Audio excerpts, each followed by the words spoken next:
From the great halls of their house, there are assembled three who hope to one day be the world's greatest driving heroes. Created from the cosmic legends of the universe comes our team captain, the Vision, Bill Fisher. Their soon-to-be Wonder Woman, Vicky Fisher. Our Captain Marvel and head flight trainee, Jennifer Skripchuk. And our Batman, the master of tools, gadgets, and all things mechanical, our mild-mannered soon-to-be billionaire, Alan Danvers. Their mission, to fight injustice, share what is right and wrong, to get you out of your house and come out racing with them, and serve all mankind. They are the Garage Heroes in Training Team. Welcome to the Garage Heroes in Training Podcast. I'm Solo Mio host tonight because everybody else is tapped out from New Jersey Motorsports Park. But we have a guest who has not tapped out from New Jersey Motorsports Park race last weekend, and he's not tapped out from being in GingerMan this weekend to be 4 races in a row. What is the matter with this person, and why is he still awake, and why is he talking to us? I have no idea. But we have Zach Caldwell from the Vannonball 2023, the Great American Road Trip. Welcome to the podcast, Zach. Well, thank you, Bill. Thank you. I'm glad to be here. I think you've chosen poorly. If I were you, after 4 race weekends in a row, I would be choosing sleep over a podcast. But hey, we appreciate your bad decisions. Well, I mean, you got to understand. So I'm actively at GingerMan right now, and I looked at our timing and realized that what you're doing is entertaining me while I let everybody get the pit party up to my level, and then I'll hop out and actually be ready to go. So Excellent. I've probably got about 5 more hours of living for me. So if we need to cover for you, how long did this podcast take? Just in case people call and say, why wasn't he helping us fix our car? Oh, no, nobody expects me to fix their cars because they know I'm counterproductive. Oh, okay. So you reside in the spot on the team that I reside in. Excellent. Very well. That's why we get along. Yeah. I'm an excellent parts getter. So oh, yeah. Just in case people aren't familiar with you and haven't been keeping up, because we needed another episode of van race car life. We needed to have you on here. Care to give into your team, your cars, your history, anything that you want to share? I'm happy to. I guess I can start at the beginning. My family bought this van. It's a 2006 Dodge Caravan SXT. There is absolutely nothing special about it except that it's the world's greatest race car. We bought it in 2007 with 15,000 miles on it as I think a dealer demo, as a matter of fact, or just like a very lightly used car. My family's always been a minivan family. I want to say this was probably our 3rd, and we had the 5th when my mom passed away last year. So about that time, so we had it forever. It was probably about 3 or 4 years as mom's main grocery getter. And then it got downgraded to like the 2nd van. If the first one broke down or dad needed to go somewhere, it eventually evolved into being dad's tool truck. So, the seats got folded down and the carpet got beat up and it got dirty. For years, we ran a therapeutic riding clinic. My mother was a special ed teacher, and she offered extracurricular some of her students that would benefit from horseback riding, which can be really beneficial to some students with physical or mental difficulties. So we ran that, and it was the hay barn. It was really easy to go get 8 or 10 bales of hay in the back, and then we just leave it in there because we didn't really feel like putting it in the barn. And so it lived that life for a while. The name of the van is Unbridled Spirit because mom put a decal on the side that so happened to basically ape the art from Kentucky's logo in about 2007. I honestly think the van had the decal first, and then Kentucky released the logo and the slogan "Unbridled Spirit."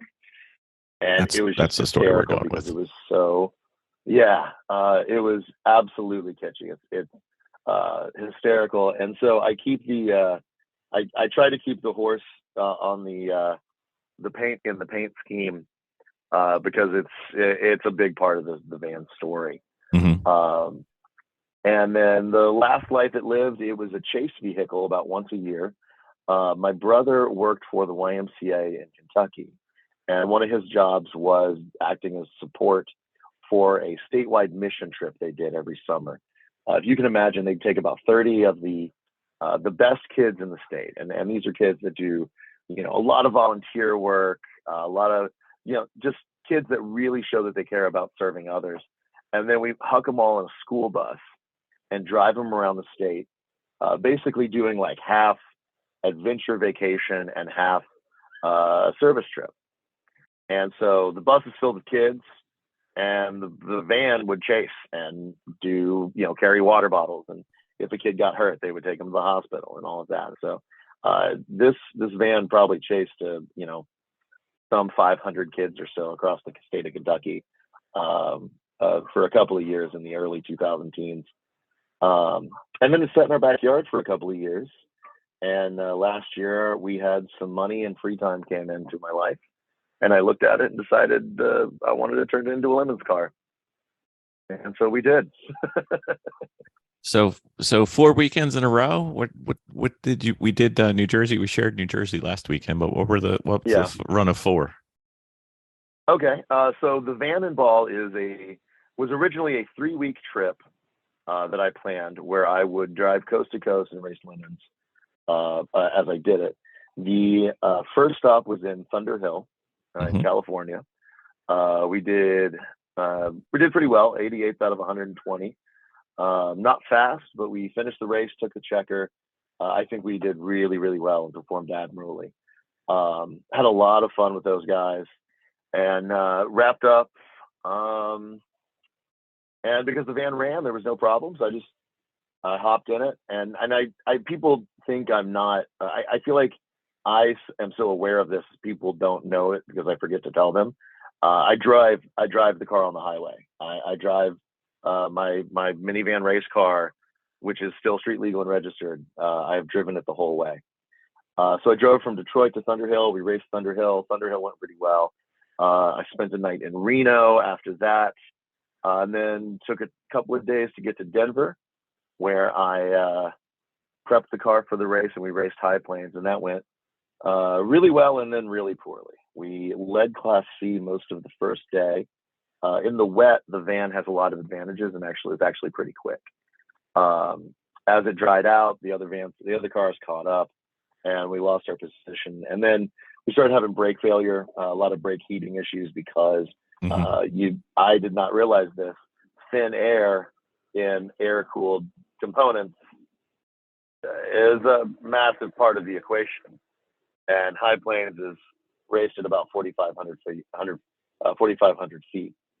Yep. So we lost all our brakes, and then I very thoughtlessly did not check a jack point when I was putting the van up for a brake pad swap, and broke a timing cover, and that put us out of contention. And in fact, we didn't get to finish the race. I got screwed award that week. And I honestly, of the whole thing, like, there's funny bad decisions, there's adventurous bad decisions, and there's just crappy bad decisions. This is the one I feel the worst about. I think we could have had a really good day. I think we could have shown really well if I hadn't screwed up. And the real story here is the lemons community has really just always come through for me. Every step of the way, something's gone wrong. Somebody's had a solution or an assist, and that's. I don't even want to try to name names because there are so many. I'm gonna forget someone who did something big, and it would just be totally unfair to try to point anybody out over others. But along the way, a guy he came in and he looked at the problem that I had created in the timing cover and goes, "I got a TIG welder. If you can get it to my house, we can fix that up tomorrow." And I had another guy swing by and go, "Looks like you broke down. You didn't tell. I got a spare dolly." And literally, without even asking, people had solved all my problems. Sounds like a lemons paddock. Eric Rude is coming to harass me. I'm on the phone. Hi, Bill. Eric says hello. There's beer in the cooler there if you want one. Tell Eric he's Eric, overdue. you're overdue. You're overdue, apparently. He seems very concerned about it. I know. I'm top Eric priority. says call his people. Top priority. Yeah.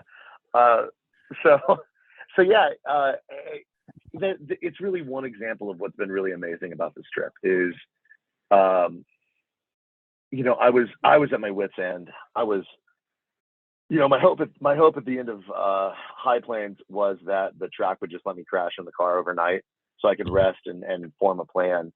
And then it became clear the track would not let me stay there. And without even having to form a plan or ask for help, people just provided everything I needed to get me back on the road.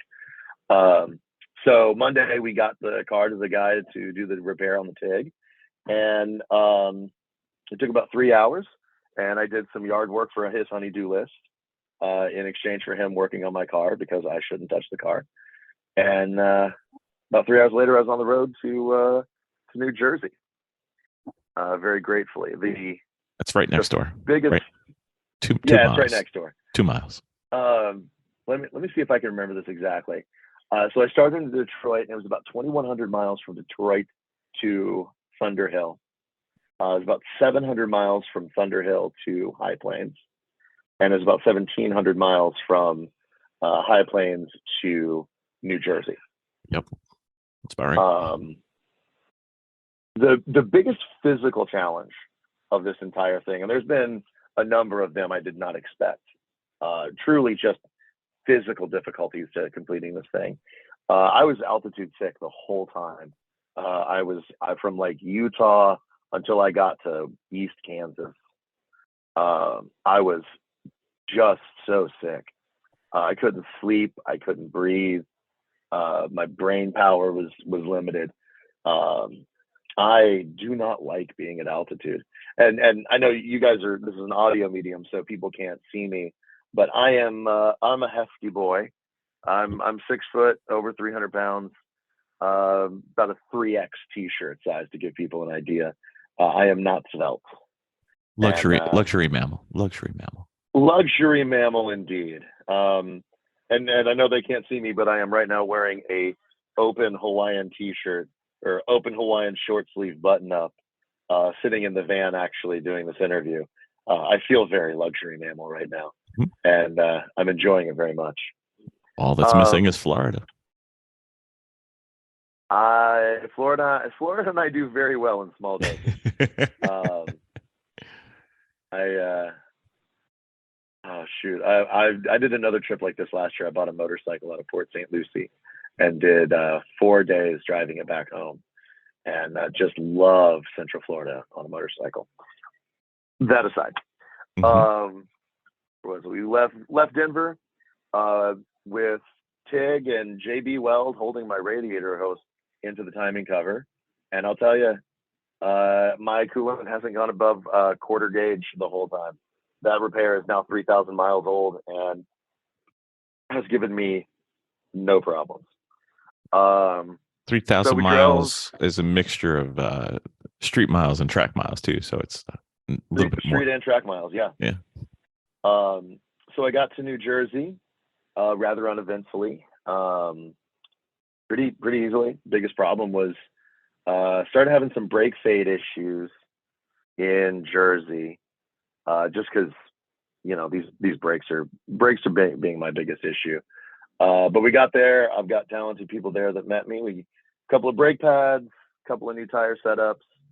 We have done everything in the world tire setup wise on this trip, and finally landed on what I think works. We've got 17-inch wheels on a Zenny's 1445 aspect ratio. So sticky race car tires up front, and then we race big, fat, hard all seasons on the rear, so we can induce a little bit of understeer if we need to. And that setup has been working pretty nice for us.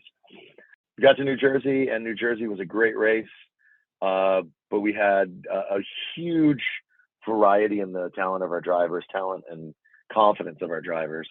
I had one guy who was a complete green rookie, very nervous, and it is far more important to me that my drivers have a good time and learn and experience it than trying to go for awards or fast paces or anything like that.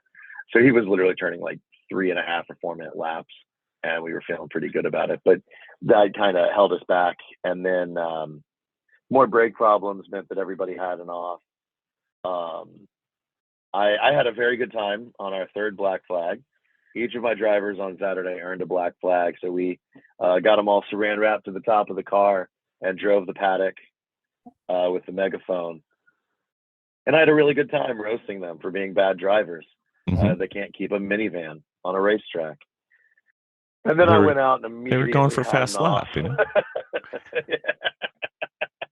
I immediately had one of my own, and so we ended up having to park it for about 2 hours on Saturday, and that deeply took us out of contention.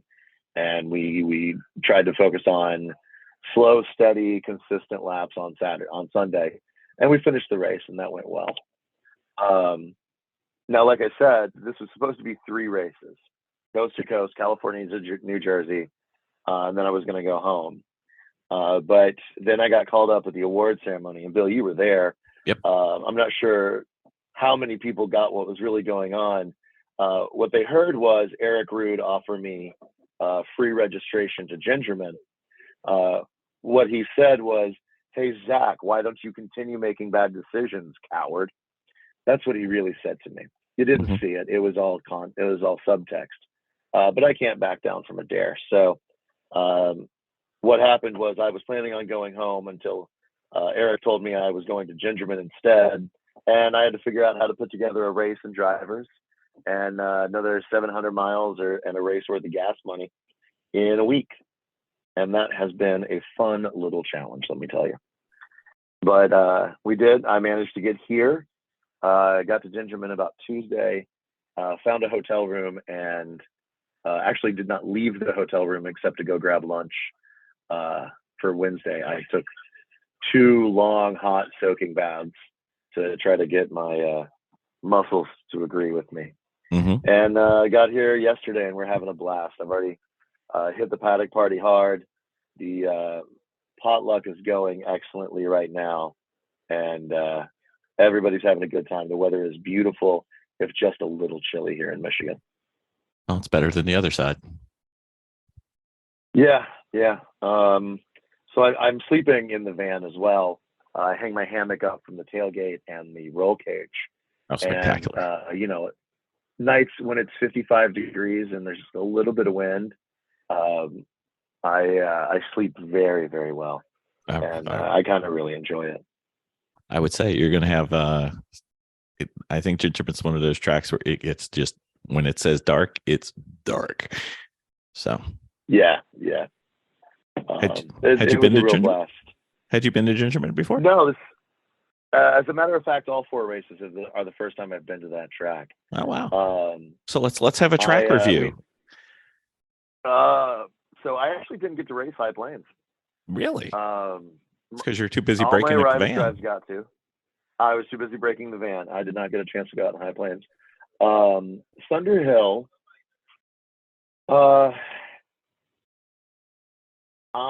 It is challenging, and there's a level of challenge I enjoy, but 5 miles is a lot to remember. And I feel like it is intentionally set up with so many blind turns that it's just a race of blind turns. I feel like it's a little bit of a one-note thing for me. The track I know best, and probably I like it because I know it best, is the Corvette Museum track in Bowling Green.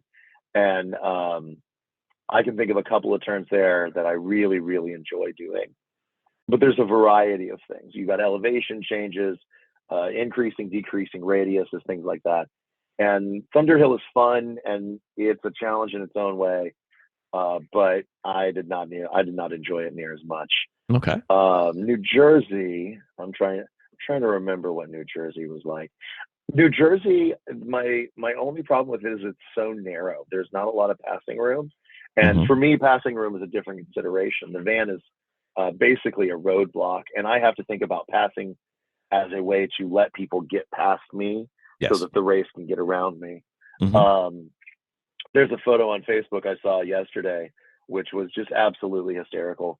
Coming through the chicanes just before the straightaway in New Jersey, the photo of the van looking absolutely epic, and 15 cars behind it, just waiting for it to get to the straight so they can go past it. Mm-hmm.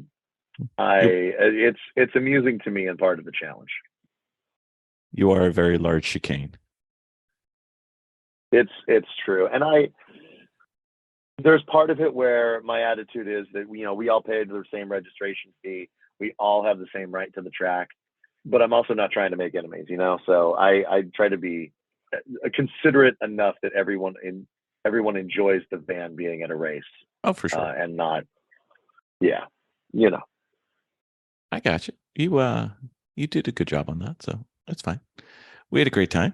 And now, did you get on GingerMan yet, or was today practice? Or today was practice, and I don't typically do the test and tunes, mostly because I think it's far more likely I break something than I learn anything that's going to be really beneficial. Mm-hmm. Plus, consumables are expensive, so I use Friday as a prep day. I try to get, this race is a little bit different because it was so put together on such short notice. But right.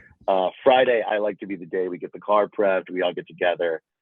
We kind of relax and enjoy each other as a team without the stress of having to worry about it. Because once the race starts, the likelihood that you guys get to hang out as a full team at any given point is pretty low. True. I mean, the thing that we have the most trouble with is getting a team photo. I swear I think we've pulled it off one time. It just 100% doesn't work. I don't know why. Yeah. So I wish I had in years of event planning a way to answer that. It's always hard. If you don't put it on the schedule, it doesn't happen. For sure. And I think I'm going to have to. God forbid I have another box in my Excel spreadsheet, but I got to do what I got to do. It's fine. So what got you to start the racing craziness? I have, so the real answer is that I am not really a car guy. I love cars and I love driving and I love racing, but I feel the same way about motorcycles, boats, planes, jet skis, mountain bikes. I live for the experience of piloting and controlling a vehicle. It's the thing I've always loved doing since I was a kid. Mm-hmm. I was the first one to learn how to ride a bike. I was jumping it and taking it down hills as fast as I could. There's a great deal of adrenaline seeking in me, and we'll talk about this, I'm sure, more in depth as I talk about the trip. Sure. But I have, like so many of my generation, I was smart enough to hide my ADD until I was old enough to realize it was actually a problem. And that was the thing that really gives my brain a sense of flow, is being able to control a vehicle and really take it to limits and feel what's going on. So I always wanted to race. I've always loved it, but my family doesn't come from a racing background. And it's, as much as I hate it, I wish it wasn't the case. If you're not in karting by 8 years old at a serious level, you're probably never going to get to really race a car. And if you're not making, if you're not upper middle class by your 30s, you're probably not going to be the one who can regularly afford track days. So I looked for ways to get into it.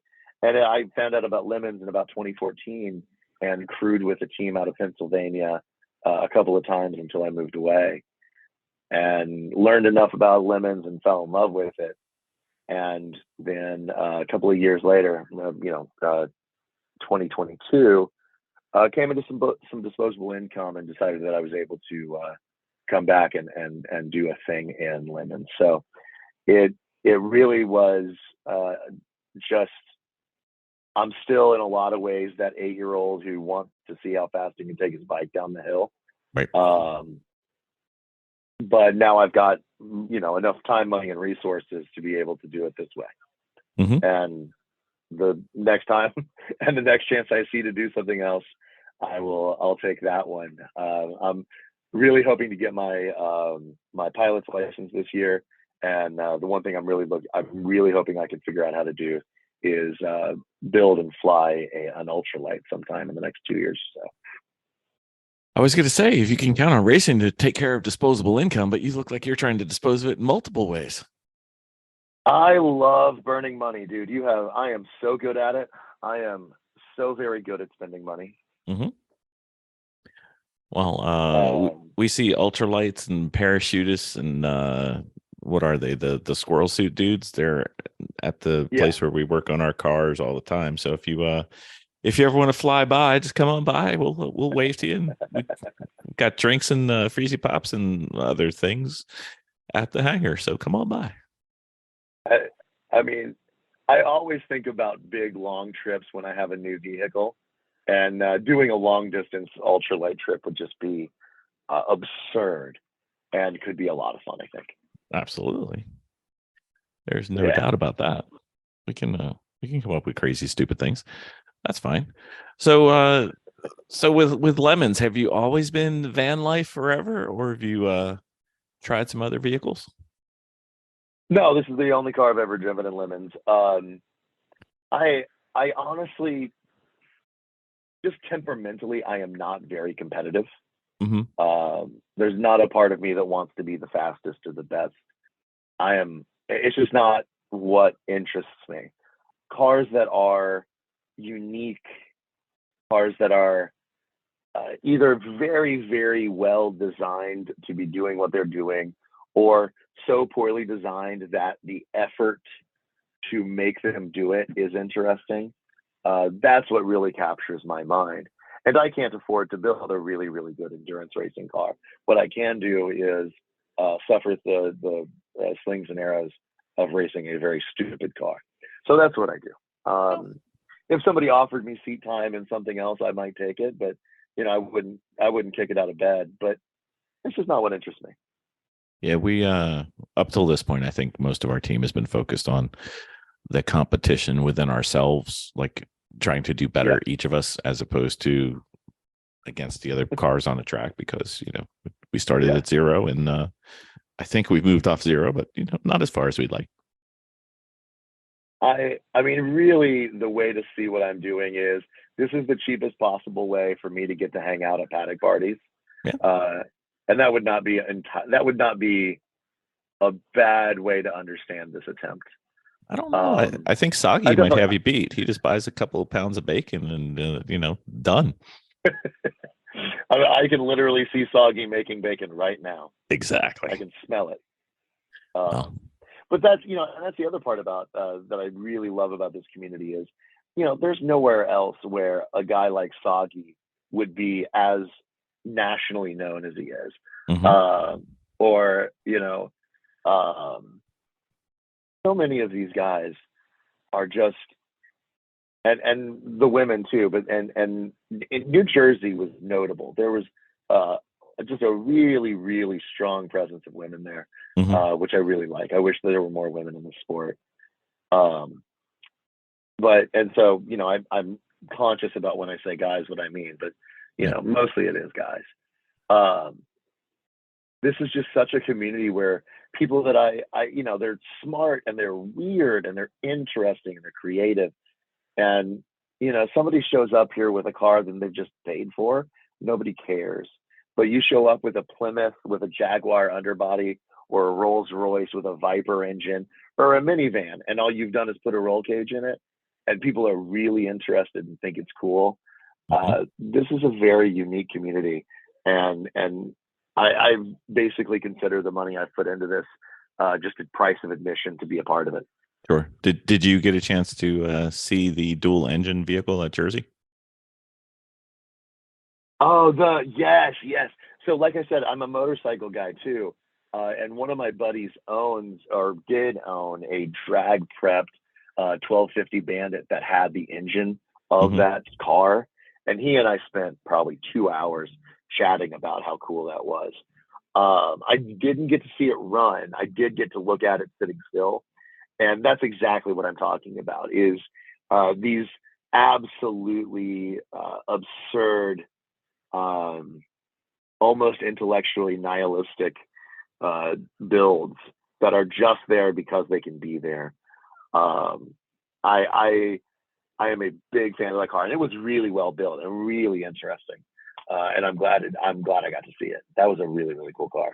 We did not get to see it or go over it. Rumor had it was 2 dual engine, dual transmission car. No, okay. Very quickly. Okay. It is the Suzuki Bandit had a 1250 cc inline four motorcycle engine. I want to say it revved to 9 or 10 RPM, 9 or 10,000 RPM.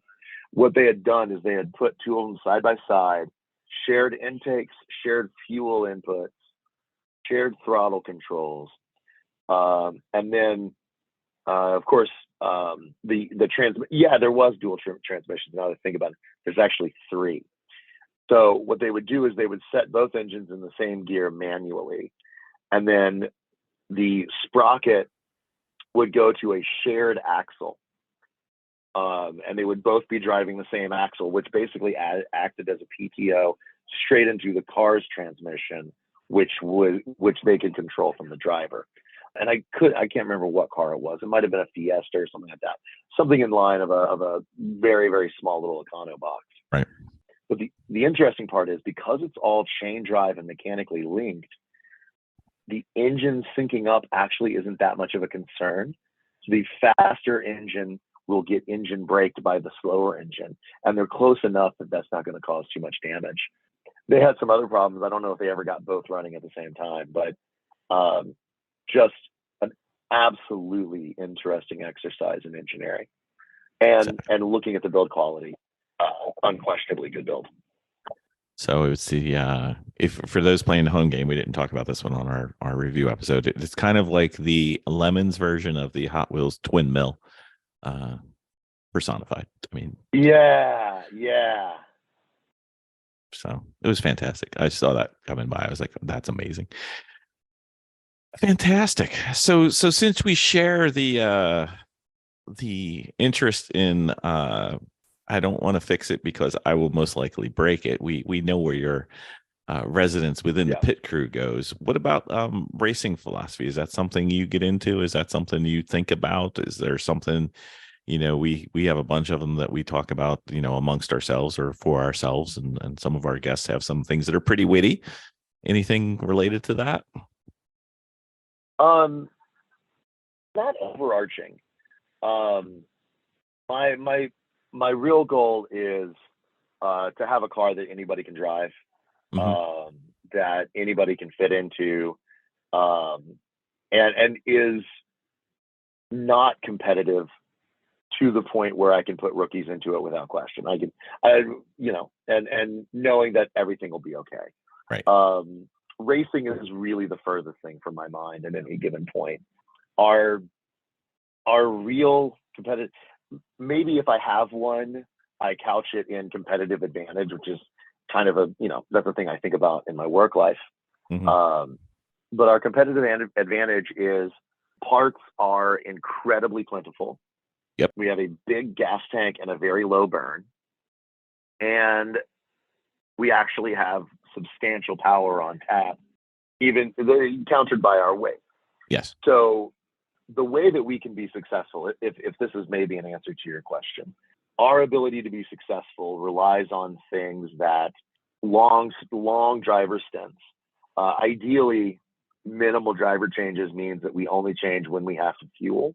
Right. And that means the drivers are driving like a 3.5 hour, 4 hour stint, which starts being counterproductive on driver ability. But if they can manage it, that's, kind of ideally efficient.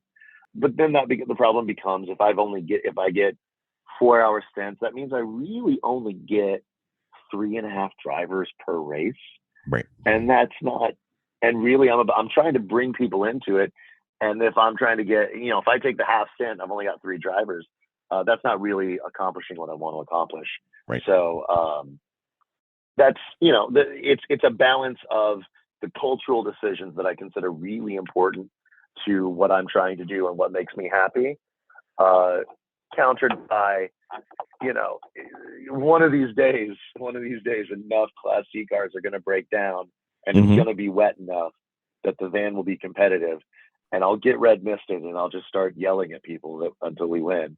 And I don't know if that's actually going to be a good day for us or not. No,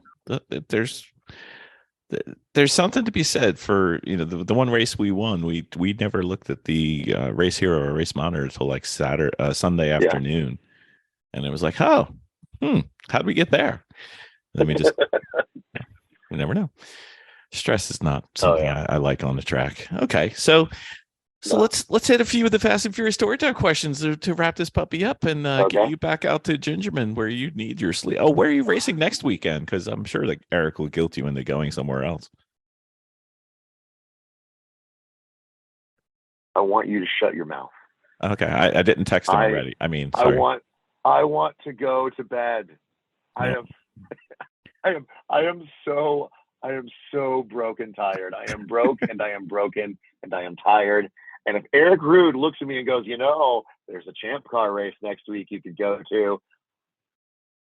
He'd never a violent man, Bill. He'd never say that. I know. No. That's fine. The next thing I race will probably be a track day on my motorcycle. This is actually the longest I've gone since without being on two wheels in like 3 years. And it has a notable effect on my mental state. So I'm really excited about getting home and hopping on my Goldwing. Well, we might be able to find you a car with a motorcycle engine swap. That would be kind of, halfway. Shouldn't be hard. Well, we didn't even get to talk about ideas that I've got for the van. And one of them is a twin turbo Hayabusa engine in the rear. Well, I mean, let's continue. How are we going to make this happen? Okay. So I've got here's the list of stupid ideas that I'll never follow through on in the minivan. First idea, the dumbest one, which I think would be absolutely excellent. Go to Harbor Freight and get 2 of their pull start go-kart crate engines, right? Yep. Weld sprockets directly to the rear wheels. Okay. Mm-hmm.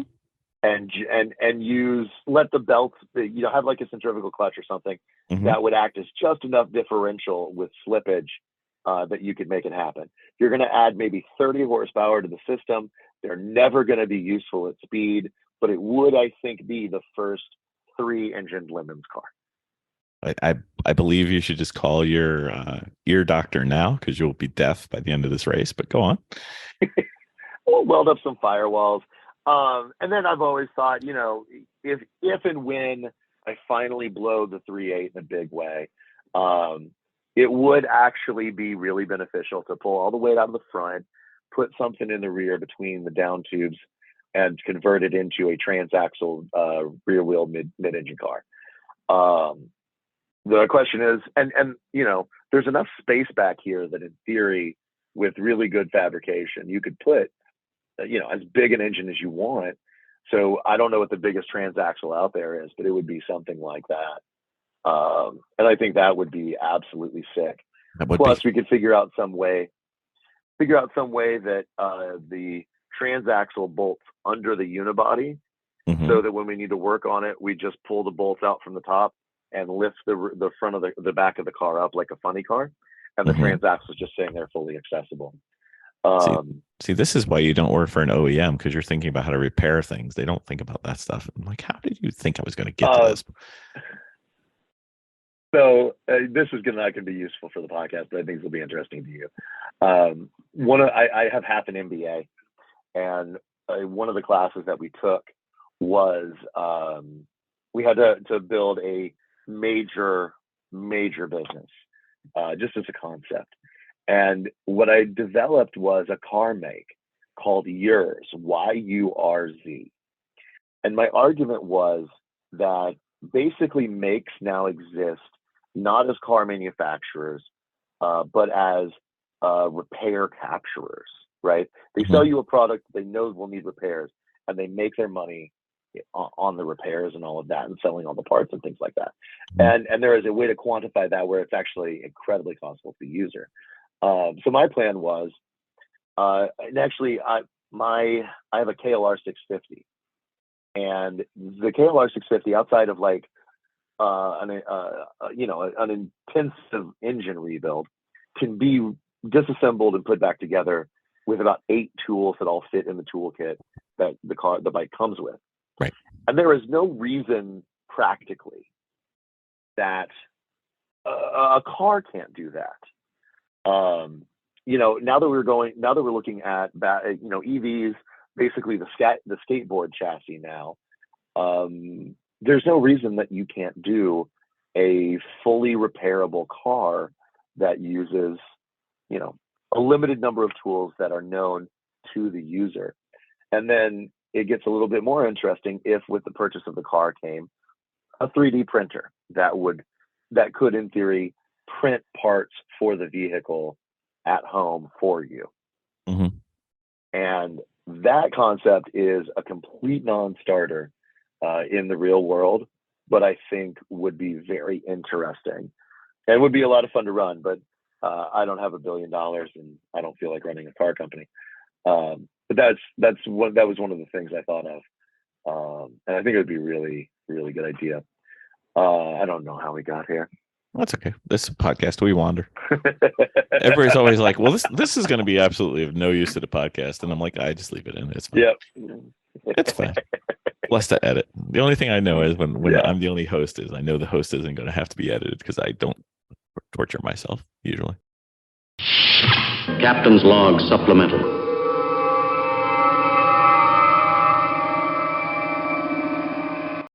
Miss Vicky. Yes, sir. You know what? What?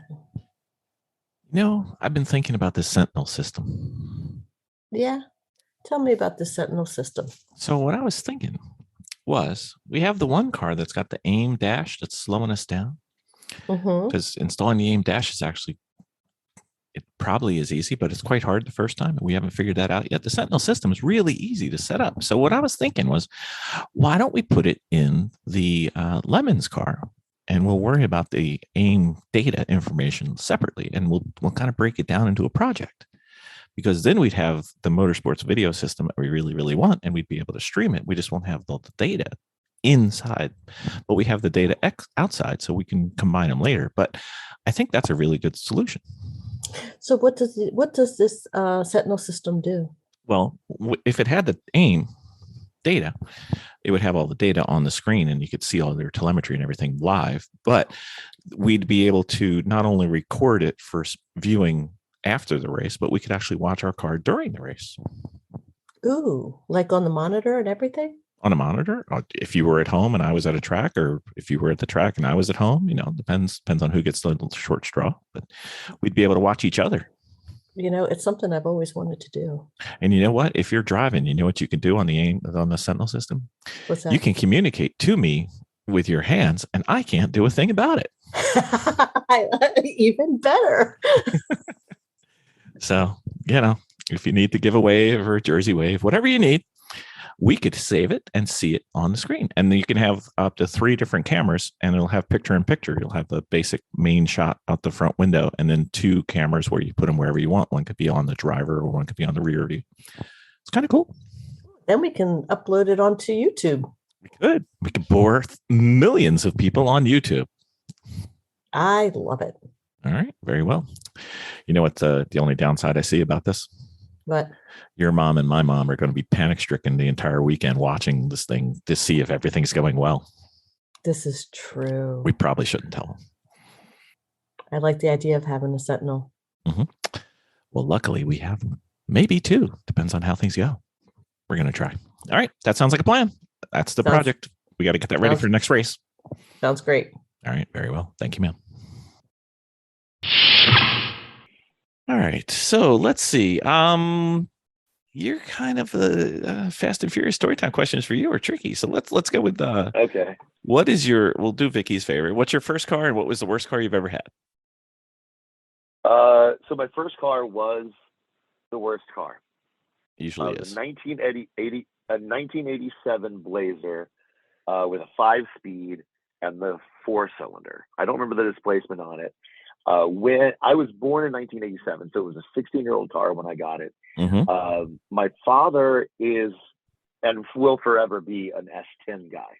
Mm-hmm. He can't get them anymore, but he does his best. But for a while there, all he drove was S10s, and the Blazers were mostly compatible parts cars, Right. and a lot cheaper. Mm-hmm. So at the point that I turned 16, and I will tell you another story about this in a second. At the point I turned 16, we had 4 of them. We had Dad's main truck, we had the second truck, and we had 2 parts trucks, just parked in the backyard rotting. I got the worst one. I suspect because my parents knew that I couldn't get in much trouble in it. It never had an operating speedometer. I had to judge my speed by tog and gear. It got 11 miles to the gallon, despite being a 4-cylinder. And it had a top speed of something like 64 miles an hour. Yeah, I was going to say, it can't be much. Absolutely atrocious. I don't remember why we got rid of it.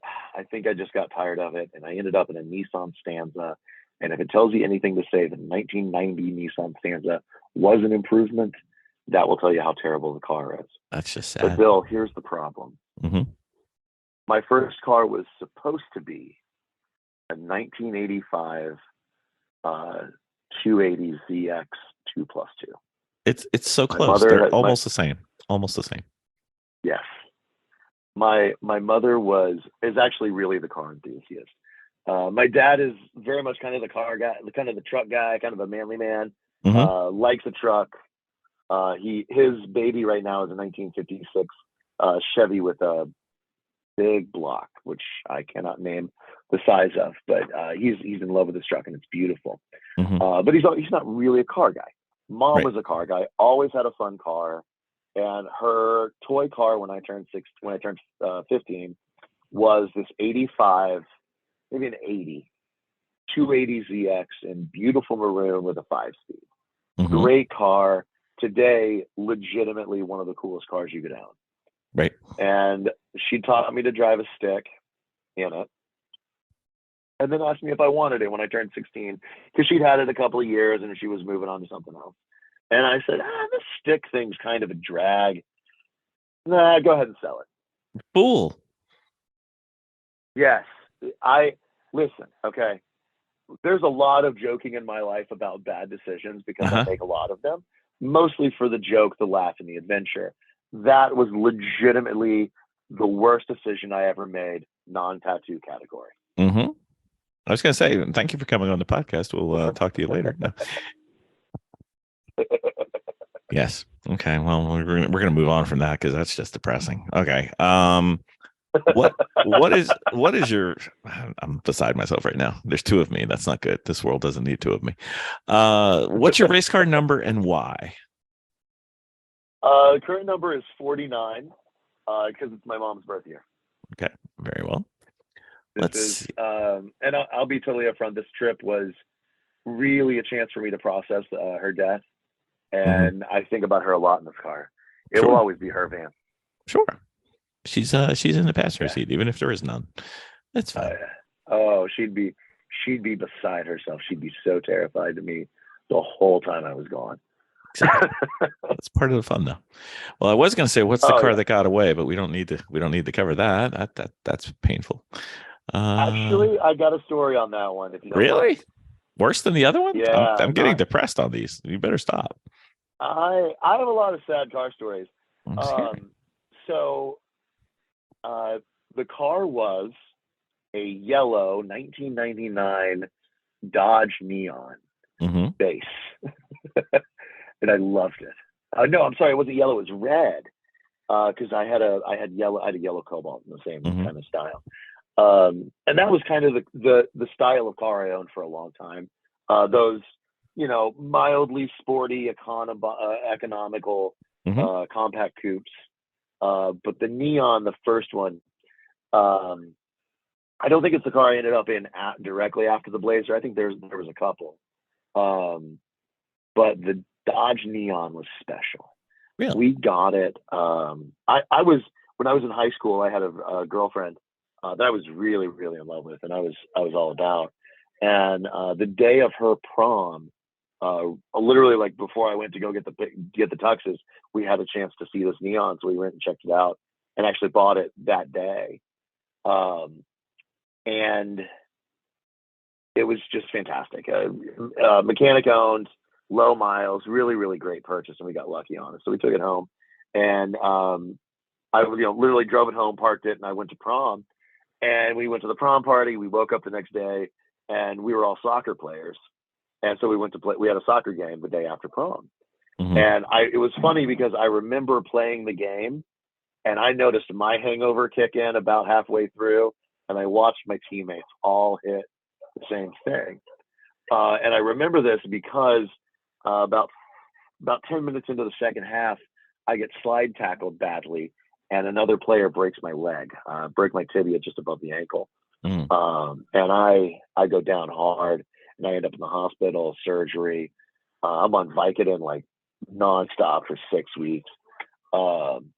And that actually, so that 6 weeks where I was in recovery, I was so gone mentally, I wasn't able to really maintain my relationship with my girlfriend.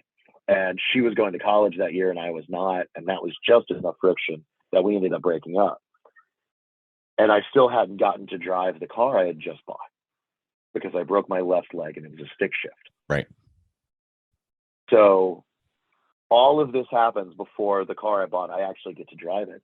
So that car became called Barbara Ann. Mm-hmm. Help me, Barbara, get her out of my heart. Yep. That car got all of the energy and money that I had been putting into that relationship. And I only owned it about 4 months because that Thanksgiving, we were hosting a group of AmeriCorps workers. My brother worked for them, and they were staying at our house. And I had to run to the workshop out of town, grab some tools, get back. And if I did it fast enough, I saw the time. It's like, if I get back enough, I can knock out for a couple hours and actually get some more sleep tonight. So I was speeding in country roads. I had also just watched my first bout of Australian V8 supercar racing, if you've ever watched this. I have. Which is, yes. Now you might understand how a 17-year-old in a bright red Dodge Neon might react to it. Not a good plan, sir. No. So I was doing 90 down a country road, and I saw a berm and a big wide left-hand turn in the cornfield, and exceeded the grip on my tires and went off the berm, got airborne, flipped the car, rolled it, slid on the roof for about 40 feet. But thankfully, I was wearing my seatbelt and I was 100% unharmed. Somehow magically survived it. But the car was totaled, and I was absolutely devastated. I kept the spoiler of that car hung up on my dorm room wall for about 2 years. Mm-hmm. Barbara Ann will always be the car that got away. Mm. Well, you could get another one and just put it in the back of your race van, and it'll fit. My goal for second race vehicle is I have a friend who's got a John Cooper Works Mini that Mm-hmm. eventually is gonna not be interesting to her anymore. Mm-hmm. And we're gonna get matching paint jobs and have the minivan and the minier van. Mm-hmm. Very good. That'll work. Indeed. All right. Let's see. What is the coolest car ever? Oh man. Not the best car. No, that is unfair. I know. That is That's absolutely unfair. See, when you have your podcast, you can ask these dick questions to somebody. It's fine. The coolest car ever. Ever. You can give me 3. Ever. I'll let you do 3.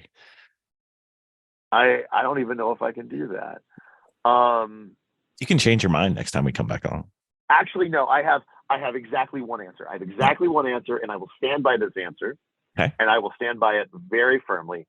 It is, in fact, my dream car. If you say PT Cruiser, you're off the Juke. podcast. No, it is a Nissan.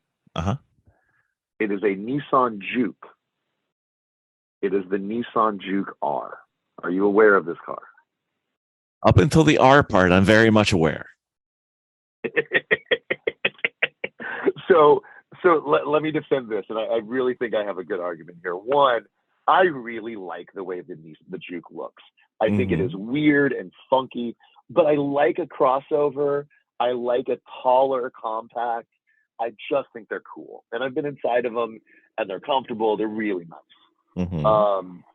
For a car that a person is going to use, the Juke is a good car, right? Now, you got, it's a Nissan CVT and blah, blah, blah, blah, blah. Fine. Okay. You can make arguments about that. But if you're talking about the drivetrain, my answer is Nissan Juke R. Somewhere in the mid 2010s, and I'm gonna tell this story the way I remember it, not the way that's true, but somewhere in the mid 2010s, Nissan took a Juke and took an R35 GTR and put the drivetrain from the GTR into the Juke. Okay, so that's 500 and something horsepower, all-wheel drive, computers powering the suspension, all of that stuff. Put it into the Juke. They took it around the track, and on certain tracks, because of the different wheelbase, the Juke was actually faster. I love that. And then these insane people, and we assume that basically it's whatever these Saudi oil people that are buying every car that they want. Somebody saw it and offered Nissan enough money that they went and did a small production run of them. So I want to say Nissan made like 30 of these, the Nissan Juke R, which is a Nissan Juke with a Nissan Juke with a GTR powertrain. I'm actually fact checking myself right here. And they sold them for like $500,000. Because you can. In 2015, they made 17 of them, and they sold for $500,000. And I bet none of them ever saw the road, and none of them ever saw America. One was for sale in 2020. At any rate, so as a concept in 2011, enough people wanted it and were willing to pay stupid money that it actually got created, and it existed, and it is a dumb version of the GTR that is technically sometimes maybe better, and that I think is the coolest car in the world. All right, very well. I do kind of remember this, but I just want you to know you're the first person who ever wanted a Juke. But anyway, that's fine. Well, I will say the Rolls Royce with the Viper engine that I'm looking at right now, very cool car. It is, but not as cool as the Juke car. I'm just wondering how many Viper engines he brought, because he usually brings more than one. He is. It is Friday, and he is already on the phone trying to find another one. I saw him walk by talking about it earlier. I would not be surprised. Having friends who raced a Rolls Royce, there's the engine's not the problem. So you've driven across the country for your four race tour. Does that mean you're into podcasts? Yeah. I listen to. Okay, so favorite podcast doesn't have to be racing related. Besides Garage Heroes and Training, I listen at 2 or 3x, so I need more podcasts. So this is totally self-serving. This is actually harder than the coolest car question for me. Really? So I'm going to give you 3. Okay? All right, 3's fine. I'm a huge fan of all of Crooked Media's content. I'm a former political consultant, but John Love It and Leave It is probably my favorite political podcast. My favorite, the McElroy brothers put out a lot of content, and the Adventure Zone, specifically the Balance Arc. It's not a podcast to me. It's one of those things I revisit. I re-listen to all of the Balance Arc. Actually, I just finished listening to it as I pulled into New Jersey last week. I started it in Detroit, and it got me through 2.5 weeks of highway driving. And that story they tell is more than podcast to me. It is really actually really important to me. And I think anybody should listen to it. I think it's one of the best sci-fi pieces of literature ever put out. And then one of my favorite, really, really well done, and I don't even like horror, but this one came together, is Old Gods of Appalachia. Okay. We haven't even gotten into this part of who I am, but I am a huge fan of Kentucky. I really love being Kentucky, and I really like what it means to be from that particular state, my Commonwealth. And to talk about Appalachia and to talk about the history of Kentucky is really important. And then they add eldritch horror to it in this beautifully fantastic way. Old Gods of Appalachia is number one, my favorite fiction podcast that I've ever listened to.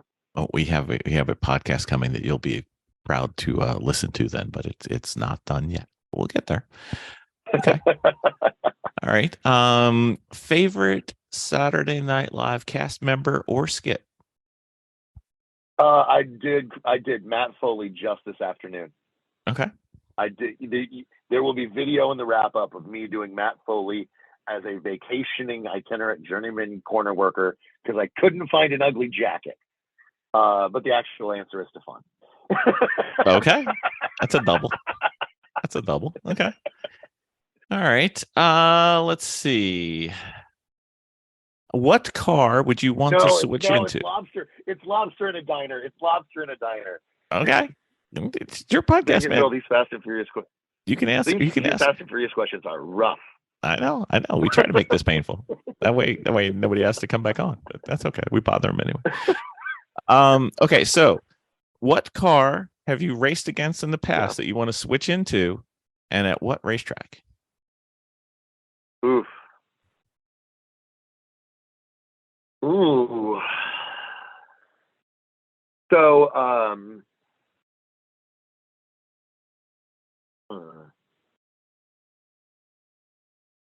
I want to drive that white Cherokee That was fast. in New Jersey. That thing's fast. That thing is so fast, and I want to know why, and I want to race it. It's half car, half driver. I am absolutely certain.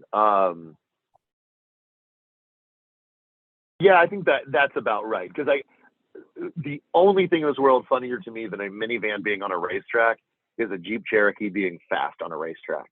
Mm-hmm. Yeah, rumor has it, we have yet to have them on the podcast, but rumor has it that a couple of those guys are instructors at NJMP. So yeah, they can wheel. I'm sure that helps. It doesn't hurt, you know. Okay, so Jen's not here, but we still ask her favorite question: favorite car movie or car from a movie of all time. Oh man, dude, 60 Minutes has nothing on us, man. This is rough. I'll give you an answer to both. My favorite car movie is all of the Fast and Furious movies, which are still car movies. I will fight you about this. You will lose. With the Nicolas Cage Gone in 60 Seconds is a close second. Wow. Yeah. But my favorite car movie of all time is, you're gonna love this, a yellow Dodge Dakota Sport from Baz Luhrmann's Romeo and Juliet. It is chopped, it is slammed, it has a 5-inch high windshield. It is from the opening scene where the Capulet men have the fight with the Mercutio men, and we meet Tybalt and Benvolio. Mm-hmm. I believe it's Benvolio's truck, but it is the coolest thing in my opinion. All of the cars in that movie are very, very cool. It's one of my favorite films. Okay. All right. Well, since you were doing your Kentucky bragging before, you are now subject to this question. Yeah. Okay. What is the best back road, country road, etc. drive that you're aware of? I'm not telling. Oh, you bastard. Okay, fine. You can't have it. Oh, killing me. I'll tell you the second one. Okay. The second one is from Shepherdsville to Dixie Highway on I-65.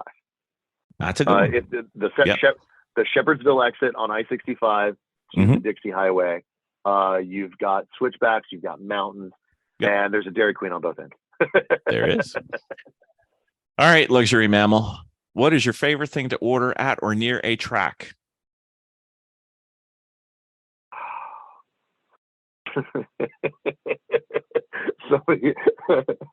Somebody else's beer. Okay, very well. That's not hard to do in a lemons paddock. Hey, my hands. I have a problem. They're empty. It's empty. Always Yes, works. always works.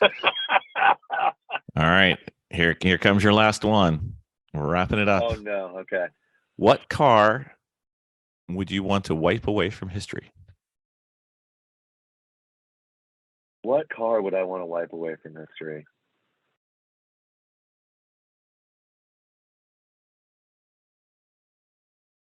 Could be a model car. Could be a particular car. Wow, you guys are good at this. 500 podcasts. We got to be good at something by now. Here's what I would do, and I'm gonna make a controversial answer, Okay. but I get rid of the Ford Edsel. Really? The Ford Edsel. Here's the problem. Okay. And there's several cars that fall into this category of too much, too early, too soon, right? Mm-hmm. The Edsel had some really cool stuff with it, the rotating headlight, stuff like that, but it was ugly. And I think if somebody had just paused it enough and introduced those features over a couple of models over a couple of years, Mm-hmm. I think Edsel, because it was, I want to say that the guy's name was Edsel, right? He was like one of the Ford kids. Yep. I think he would have designed even cooler and better stuff Mm-hmm. if he hadn't done the Edsel all at once and gotten kind of stigmatized by it. So that's what I would do. I'd take the Edsel out, and we would lose what I think is an interesting punchline to a lot of jokes, but I think we would have gotten better cars out of it. That's okay. It's a good thing. So, sir, 4 race weekends in a row, completing the Great American Road Trip, sleeping in the back of your van, well, half in the back, I guess, half in the back and half outside, residing in the paddock at GingerMan Raceway, and only been tormented by Eric Rude so far. I think today went pretty well. It is fantastic, and I am already seeing the paddock party heat up in just the right way. I am ready to go be amongst my people. All right. Well, I believe there's something wrong with your hand. You're going to have to get that fixed and do it well, sir. Yep. Fantastic. All right. You have a great night. Bill, this has been a pleasure, man. Thank you so much. No problem. Anytime. And we'll bother you at a track again. Don't you worry. Figure something out. All right.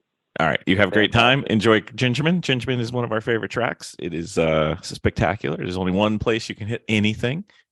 And if you need any hints, let me know. We'll try not to. You at GingerMan, you almost have to try to hit something. There's only one spot. It's turn 11. That's it. Enjoy. Have fun, sir.